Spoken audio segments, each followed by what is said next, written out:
Guys ഇപ്പോൾ നമ്മൾ നിൽക്കുന്നത് നമ്മളെ ചാലിയാർ റിവറിൻ്റെ തീരത്താണ്. നമ്മളെ വയനാട് മുണ്ടയ്ക്ക് ഉരുൾപൊട്ടിയപ്പം ഇതിലൂടെയാണ് വെള്ളം ഒലിച്ചു വന്നിരുന്നത്. കുറേ ബോഡികളൊക്കെ ഈ പുഴയിൽ കിട്ടിയിട്ടുണ്ട്. ഇപ്പോൾ ചാലിയാർ ശാന്തമായി തുടങ്ങിയിട്ടുണ്ട്.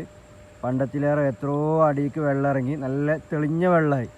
കുറേ കാലത്തിന് ശേഷമാണ് പിന്നെ ചാലിയാർ തെളിഞ്ഞ വെള്ളമാണ് കേട്ടോ. ഉരുൾപൊട്ടിയെന്ന് വെള്ളമൊക്കെ നല്ല ഇതിൽ വന്ന ടൈമിൽ ഈ ഭാഗത്തൊക്കെ ഫുൾ വെള്ളമായിരുന്നു. അതിപ്പോൾ മണലാണ് ഇവിടെ കാണുന്നത്. ഇപ്പോൾ ഫുൾ മണലേക്കാണ്, നല്ല മണലൊക്കെ ഉണ്ട്, ഒഴുകി വന്ന മണൽ.